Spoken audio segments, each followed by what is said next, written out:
படிப்பு சாமான்களுக்கு, மருத்துவ உபகரணங்களுக்கு, சாப்பாடு சாமான்களுக்கு வந்து வெட்வரி இனி அறவரையில் என்று தான் சொன்னது. அதாவது முந்தி இருந்த ஜனாதிபதிக்கோ அல்லது பாராளுமன்ற உறுப்பினர்களுக்கோ இனி வீடுகள் வாகனங்களுக்கோ எல்லாம் நாங்கள் கொடுக்க மாட்டோம் என்று சொல்லியிருக்கிறோம். மின்சார கட்டணங்களையும் எரிபொருள் கட்டணங்களையும் குறைப்போம் என்று சொல்லியிருக்கிறோம். உடனே நடக்காட்டியும் காலப்போக்கில் இதுகள் சரி செய்யப்படலாம். தமிழா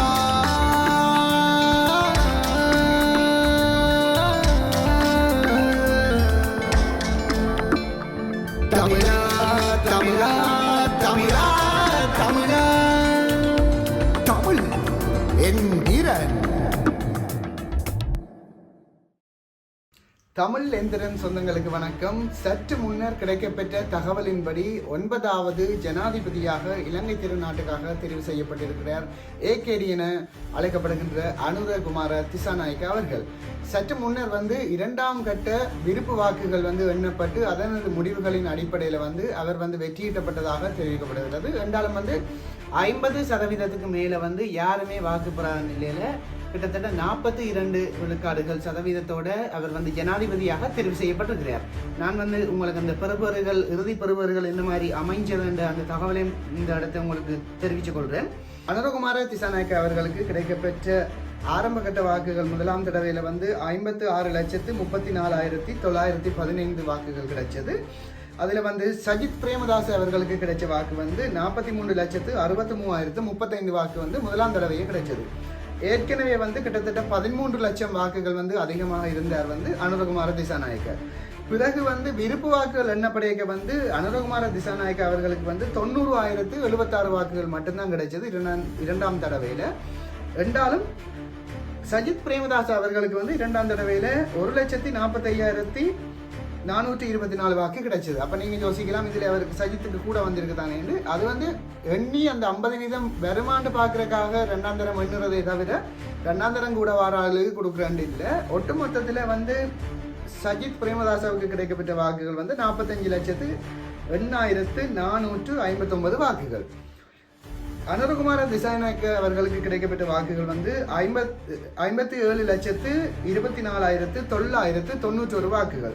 இதன் அடிப்படையில் 42.31 வாக்குகளை பெற்றவர் வந்து அனுரகுமார திசாநாயக்க அவர்கள். 32.76% வாக்குகளை பெற்றவர் வந்து சஜித் பிரேமதாஸ் அவர்கள்.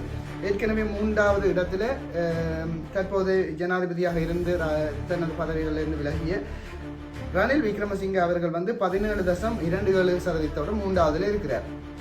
இப்போ வந்து உத்தியோகபூர்வமான தகவல்கள் வெளிவந்திருக்குது. அனுரகுமார திசாநாயக்க அவர்கள் வந்து ஜனாதிபதியாக தெரிவு செய்யப்பட்டிருக்கார். நாளைக்கு வந்து பதவி ஏற்க போறார். சரி, அதெல்லாம் இருக்கட்டும். இவர் பதவி ஏற்க முன்னம் தேர்தல் விஞ்ஞாபனங்கள் என்று சொல்லி வெளியிட்டவர்கள் தானே. அந்த தேர்தல் விஞ்ஞாபனத்தில் ஏகேடி அவர்கள் பல அதிரடியான மாற்றங்களை மக்களுக்கு செய்யவிருக்கிறார். அது தொடர்பாகவும் நான் உங்களுக்கு இந்த இடத்தை சொல்ல விரும்புகிறேன். அவர்களது தேர்தல் விஞ்ஞாபனத்தில் immediate changes in future NPP government என்று சொல்லி கொஞ்சம் விஷயங்களை வெளியிட்டவை. அதில் வந்து முதலாவது பே டேக்ஸ் ஃப்ரம் 36% to 24%, அதாவது 36% 24% வந்து அந்த டேக்ஸுகளை வந்து குறைக்கிறதா சொல்லியிருக்கேன். அதேமாதிரி that will be exempt for food items, sector services and educational books. படிப்பு சாமான்களுக்கு, மருத்துவ உபகரணங்களுக்கு, சாப்பாடு சாமான்களுக்கு வந்து வெட்வரி இனி அறவரையில் என்று தான் சொன்னது. அதை விட மிச்சங்களுக்கு தான் அறவரைன்னு சொல்லி அவர்கள் ஏற்கனவே சொல்லியிருக்கணும்.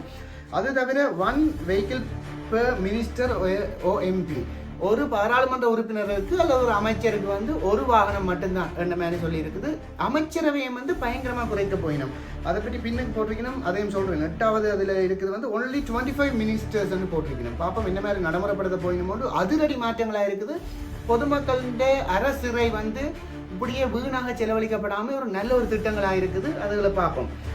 அடுத்தது no pensions or vehicles, houses, security, etc. for ex-presidents or ex-parliamentarians. முந்தி இருந்த ஜனாதிபதிக்கோ அல்லது பாராளுமன்ற உறுப்பினர்களுக்கோ இனி வீடுகள் வாகனங்களுக்கோ எல்லாம் நாங்கள் கொடுக்க மாட்டோம் என்று சொல்லியிருக்கிறோம். அடுத்தது cut down on unnecessary government expenditure, தேவையில்லாத அரசு செலவுகளை தாங்கள் நிப்பாட்டுவோம் என்று சொல்லியிருக்கிறோம். No family or friends will be accommodated on overseas tours. இப்போ ஒரு அமைச்சர் ஒரு வெளிநாட்டு பயணம் போகிறாருன்றா அவர்கிட்ட குடும்பம் பரிவாரம் கூட்டி எல்லாத்தையும் தாங்கள் கூட்டி கொண்டு போக மாட்டோம், அவர் மட்டும்தான் போவார் என்று சொல்லியிருக்கணும். நல்ல நல்ல அதிரடியான மாற்றங்களாக இருக்குது இந்த ஏகேடி கவர்மெண்ட் இந்த திட்டங்கள். உண்மையாக சொன்னால் இதெல்லாம் நாங்கள் ஆரம்பத்தில் பார்க்கவே இல்லை. ஏன்னா நாங்கள் இந்த பழைய அரசியல் கலாச்சாரம் எங்கட பிரதேசம் எங்கட கட்சிகள் சொல்கிறது கேட்குறது இல்லாமல் கொஞ்சம் யோசித்து பார்த்துருக்கலாமோ தமிழர் சொல்லி யோசிக்க வேண்டி இருக்குது. இந்த விடயங்களை பார்க்க இளைஞர்களுக்கு இளம் ஆக்களுக்கு நல்ல ஒரு சிந்தனை திறனுள்ள ஒரு அரசாங்கம் ஒன்று அமைய போகிறதுன்றதுல எந்த வித மாற்றமும் இல்லைன்னு இதில் பார்க்க விளங்குது. அவர்கள்ட மேஜரை பார்த்தீங்கன்னா எல்லாருமே வந்து பிஎஸ்சி இன் ஃபிசிக்கல் சயின்ஸ், அதே மாதிரி நிறைய ஆக்கள் எம்பிஏ, பிஸ்னஸ் அட்மினிஸ்ட்ரேஷன்ஸ், லோயர்ஸ் நிறைய இந்த டீம் இருக்குது. அதை நான் இப்போ தான் பார்க்கக்கூடிய இருந்து நிறைய படித்த டீம் எல்லாட்ட இன்புட்டையும் சேர்த்து ஒரு இன்டெலெக்சுவல் கம்யூனிட்டியை சேர்த்து நல்ல ஒரு இன்புட்டை கொடுத்தா நிச்சயமாக எங்களோட நாடு அடுத்த கட்டத்துக்கு நகரும். அதே நேரம் பூகோள அரசியலையும் கவனமாக கையாண்டு எங்களுக்கு யாரெல்லாம் குத்துவாங்கன்னு பார்த்து அவங்களோடையும் ஒரு நல்ல ரிலேஷன்ஷிப் கம்யூனிகேஷன்ஸை மெயின்டைன் பண்ணால் எங்களோட நாட்டின் முன்னேற்றத்தை யாரும் அசைக்க முடியாது. மேலும் என்னென்ன அதிரடி மாற்றங்கள்னு பார்ப்போம். அடுத்தது சொல்லியிருக்கணும் cut down prices on electricity and fuel. மின்சார கட்டணங்களையும் எரிபொருள் கட்டணங்களையும் குறைப்போம் என்று சொல்லியிருக்கணும். உடனே நடக்காட்டியும் காலப்போக்கில் இதுகள் சரி செய்யப்படலாம். லோ இன்ட்ரெஸ்ட் ரேட்ஸ் சொல்லியிருக்கணும். வட்டி வீதங்கள் வந்து குறைய தாங்கள் கொடுக்க போயினோம் என்று சொல்லியிருக்கணும். கடன்கள் கொடுக்க போயினோம் போல கிடக்கும் முதலீட்டாளர்கள் முயற்சியாளர்களுக்கு. அடுத்த விடயம் சொல்லியிருக்கணும் development bank for the start of new small and medium scale industries. அதாவது சிறு கைத்தொழில் முயற்சியாளர்களுக்கும் நடுத்தர தொழிலாளர்களுக்குமாக சில வங்கிகளை உருவாக்கி அதன் மூலம் அவர்களை ஊக்குவிக்க போயினோம் என்று சொல்லியிருக்கணும். எவ்வளவு நல்ல திட்டங்கள் என்று பாருங்க. 3 bench special court to hear fraud cases. ஒரு 3 பேர் அடங்கின ஒரு நிபுணர் குழுக்களை உள்ளடக்கி அந்த ஃப்ராட் கேசஸ், அதாவது இந்த சுத்தமாத்து பேர் வழிகள் இருக்குது தானே, லஞ்ச ஊழல் அவைகளை விசாரிக்கிறதுக்கு வந்து ஒரு ஸ்பெஷல் கோர்ட் ஒன்று நிறுவுறம் அந்த மாதிரி சொல்லியிருக்கணும். அடுத்தது வந்து சொல்லியிருக்கணும் presidents budget cut down by 50%. ஜனாதிபதிக்குரிய வரவு செலவு இருக்குது தானே, அதை 50% தாங்க குறைப்போம்னு சொல்லியிருக்கணும். இப்போ ஜனாதிபதிக்குரிய செலவுகள் அவர் போய்க்க வர செலவு அப்படி இப்படின்னு சொல்லி இல்லாமல் எல்லாம் தேவையற்ற செலவு ஒன்றும் இல்லைன்ற மாதிரி சொல்லியிருக்கணும். எப்படி நாட்டின் காசு வெளியில் போயிருக்குன்னு பாருங்க. அடுத்த சொல்லியிருக்கணும் no high fuel consumption vehicles for government officials and parliamentarians. இந்த கூட பெட்ரோல் எடுக்கிற வாகனங்களுக்கு தானே ஸ்பீடாக போகிறோம். உதாரணமாக ஒரு பைக் ஒன்று எடுத்தோம்னா சிலது நல்ல ஸ்பீடாக ஓடும், ஆனால் ஒரு 35 கிலோமீட்டர் தான் வேலையும் 1 லிட்டர் பெட்ரோலில். இப்படியானதெல்லாம் இனி வந்து இல்லைன்னு சொல்லிக்கிட்டாக்கு. அடுத்தது வந்து சொல்லியிருக்கு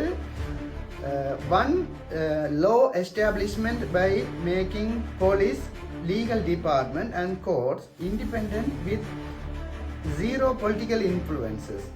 இந்த அரசியல் தலையீடுகள் வந்து எல்லா இடத்தையும் இருக்கும். போலீஸ், நீதித்துறை அதுகளில் எல்லாம் இருக்கும். அப்போ வந்து அதுக்கு ஒரு லோ எஸ்டாப்ளிஷ்மெண்ட் வந்து உருவாக்க போயினுமா இந்த தலையீடுகள் இல்லாமல் ஒரு நீதியான முறையில் நடக்கிறது. எவ்வளவு ஒரு அற்புதமான விஷயங்கள் பாருங்க.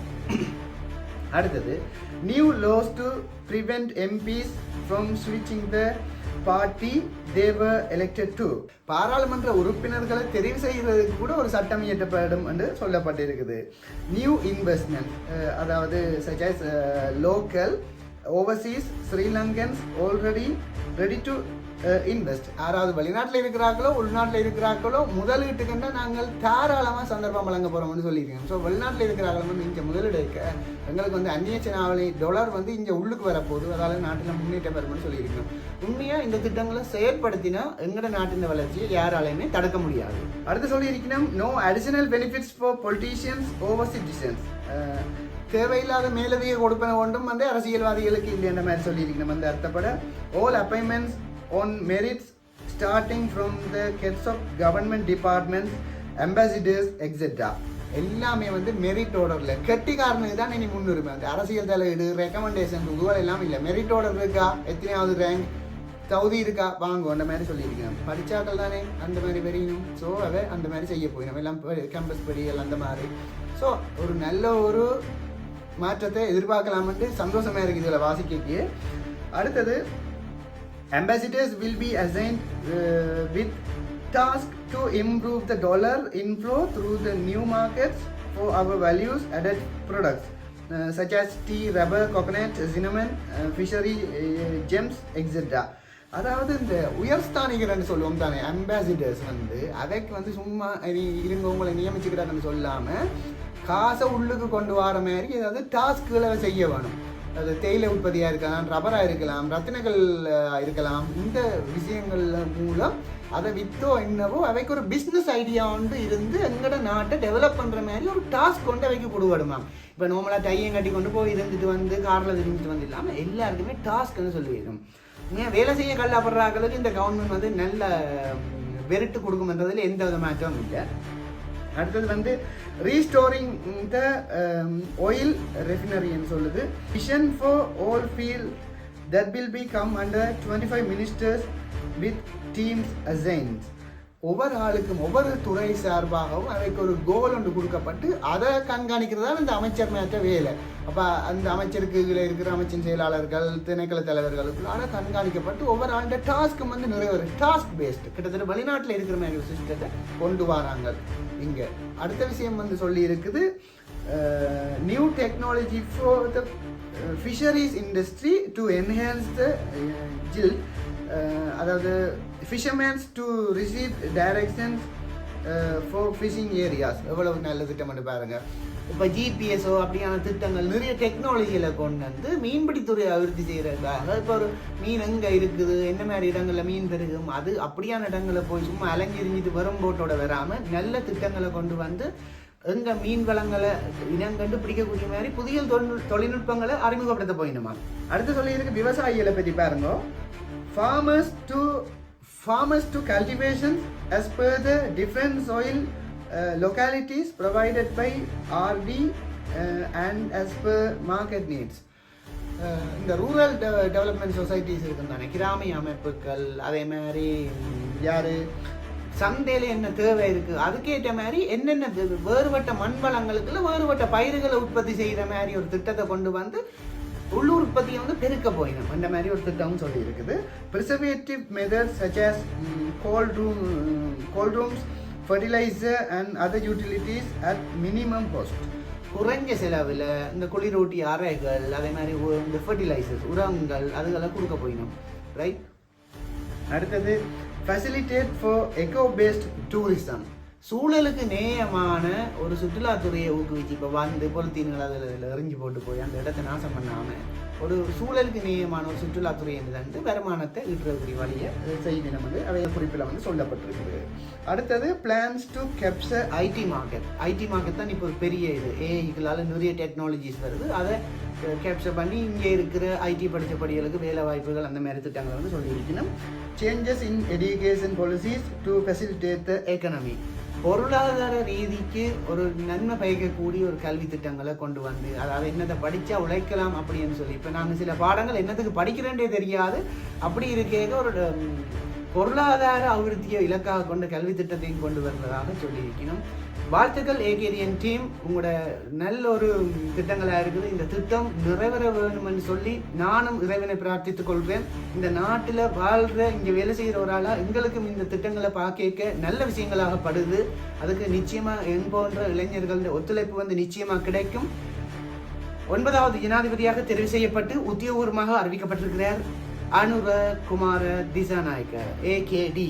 மீண்டும் இன்னொரு காணொளியில் சந்திப்போம். ஏற்கனவே ஏகேடி அவர்களுடைய பயோகிராஃபி வந்து இதற்கு முதல் வீடியோவில் போட்டிருக்கிறேன். தேர்தல் தொடர்பான நிறைய விஷயங்கள் போட்டிருக்கிறேன். உங்களுக்கு டைம் இருந்தால் அதையும் ஒருக்கா செக் பண்ணிக்கொள்ளுங்க. மீண்டும் இன்னொரு காணொளியில் சந்திப்போம். நன்றி, வணக்கம்.